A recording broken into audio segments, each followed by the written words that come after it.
안녕하세요. 배당의 민족입니다. 2025년에 들어서도 국내 고배당주들의 상승이 이어지고 있고 최근 들어 가파르게 상승하는 모습을 보이고 있는 것을 확인할 수 있습니다. 국내 고배당주들의 주가 상승이 나타나고 기대 배당 수익률이 낮아지면서 적립식 투자에 대해 고민을 하시거나 수익을 실현한 후 주가 조정이 나타나면 다시 투자를 하는 것을 고민하시는 분들이 많을 것으로 예상됩니다. 그래서 오늘은 이러한 고민을 상쇄시키면서 꾸준한 배당금과 더불어 주가 상승까지 기대할 수 있는 기업들을 준비해보았고 영상 내용은 참고만 해주시길 바라겠습니다. 첫 번째는 KTNG입니다. KTNG는 꾸준하고 안정적인 배당금을 지급하고 있는 기업입니다. 2017년부터 2024년까지 배당 삭감을 보인 적이 없고 점진적인 배당 성장을 보여주고 있는 기업입니다. 2027년까지도 꾸준한 실적 성장이 전망되고 있어서 긍정적인 배당 흐름을 보여줄 것으로 예상되는 기업입니다. 다만 KTNG의 PER이나 PBR을 보면 적정한 평가를 받고 있다고 생각되어 배당 성장에 따른 주가 상승은 있겠지만 큰 폭으로 주가 상승을 보이기는 어려울 것이라고 생각되는 기업입니다. KTNG는 2027년까지 실적 성장이 기대되고 있어서 배당금도 꾸준하게 성장해줄 것으로 전망되고 있습니다. 2027년까지 2조 4천억 원 규모의 현금 배당을 지급한다는 계획을 가지고 있고 1조 3천억 원 규모의 자사주 매입을 계획하고 있는 기업입니다. 또한 비핵심 자산을 효율화하여 재원이 마련된다면 추가적으로 주주환원을 추진한다는 방침입니다. 이를 통해 2023년 말 기준으로 총 발행 주식수의 20%에 달하는 자사주를 소각할 계획도 가지고 있는 기업입니다. 2025년에 들어와 KTNG도 주식 가격이 많이 상승했으나 아직까지 4%가 넘는 배당 수익률이 기대되기 때문에 매력적이라고 생각되는 기업입니다. KTNG에 대한 증권사들의 컨센서스를 확인해 보겠습니다. 메리츠 증권은 주주환원에 있어서 소비재 기업 중에서는 최고 모범생이라고 평가하고 있습니다.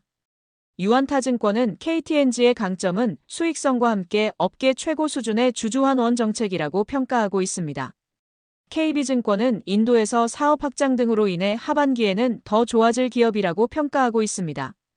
다만 증권사들의 평균 목표 주가는 15만 원을 보이고 있어서 큰 폭의 주가 상승은 보이기 힘들 것이라고 생각됩니다.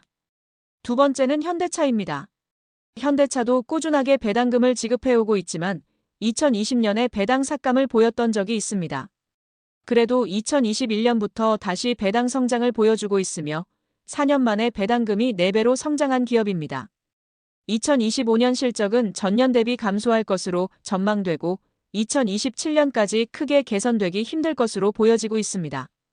현대차는 부채 비율만 낮출 수 있다면 PER과 PBR은 저평가를 받고 있기 때문에 좋은 흐름을 보여줄 것으로 기대되는 기업입니다. 현대차는 2027년까지 실적 증가세가 완만할 것으로 보이기 때문에 배당 성장도 높지 않을 것으로 전망되고 있습니다. 그래도 6%가 넘는 배당 수익률이 기대되고 현대차 우선주들은 7%의 배당 수익률도 기대되는 모습입니다. 보수적으로 감안해도 현대차는 2027년까지 최소 만 원의 배당금을 지급하기로 공시했기 때문에 5% 이상의 배당 수익률은 기대된다고 할 수 있습니다. 추가적으로 현대차는 2026년까지 우선주를 포함하여 자사주 매입 규모를 4조 원으로 설정한 바 있기 때문에 긍정적인 주가 움직임을 보여줄 것으로 기대되는 기업입니다. 현대차에 대한 증권사들의 컨센서스를 확인해 보겠습니다. 신영증권은 관세 위협 부담이 큰 것은 사실이지만 미국 신공장 가동을 통해 점유율을 확대할 수 있는 기회라고 분석하고 있습니다.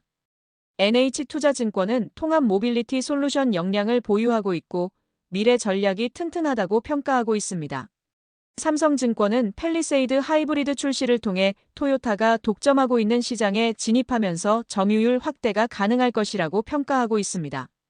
관세 영향이 어느 정도 미칠지는 불확실하지만 장기적으로 좋은 흐름을 보여줄 것으로 기대되는 평가라고 할 수 있습니다.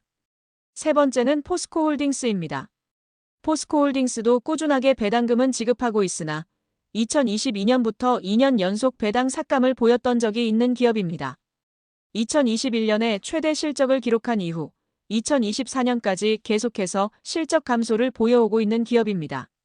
다만 2025년에는 실적 반등을 보여줄 것으로 전망되고 있고 2027년까지도 가파른 실적 상승을 보여줄 것으로 예상되고 있습니다.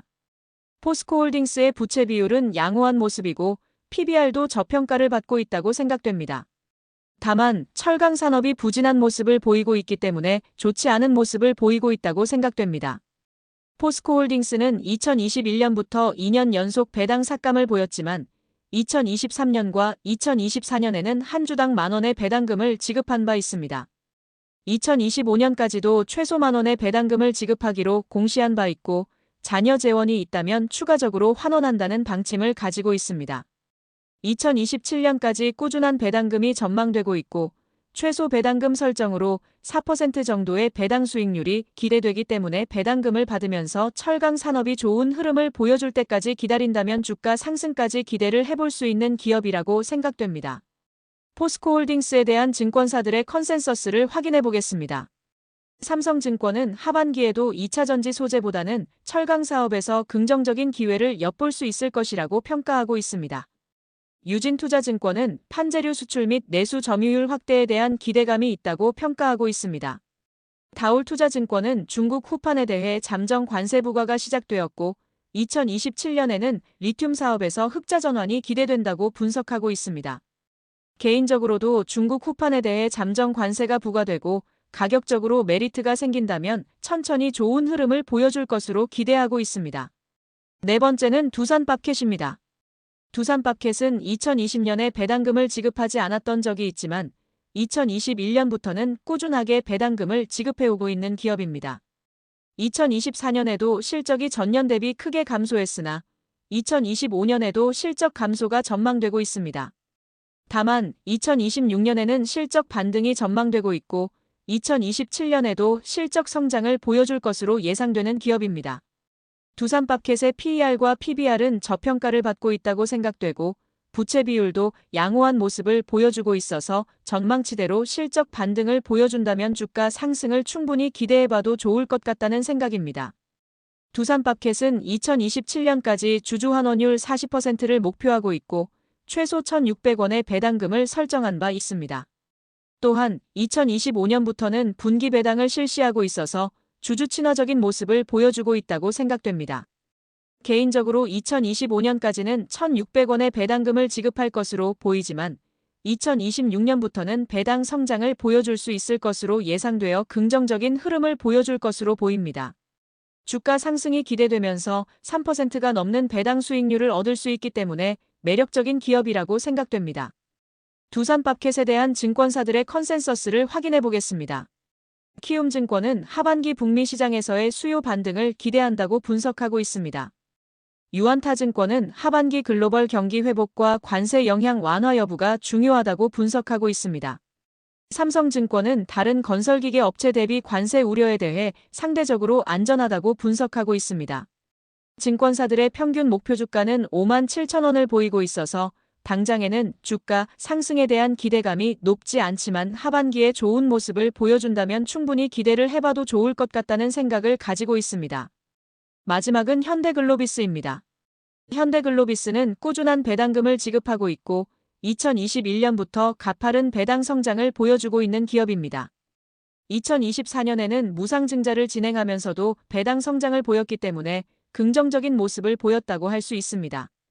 2025년에는 전년 대비 15%가 넘는 영업이익 성장이 전망되고 있고 2027년까지도 꾸준한 실적 성장이 예상되고 있습니다. 현대글로비스의 PER은 저평가를 받고 있다고 생각되지만 PBR은 적정한 평가를 받고 있다고 생각됩니다. 다만 2027년까지 전망치에 부합하는 실적을 보여준다면 긍정적인 흐름을 보여줄 것으로 기대되는 기업입니다.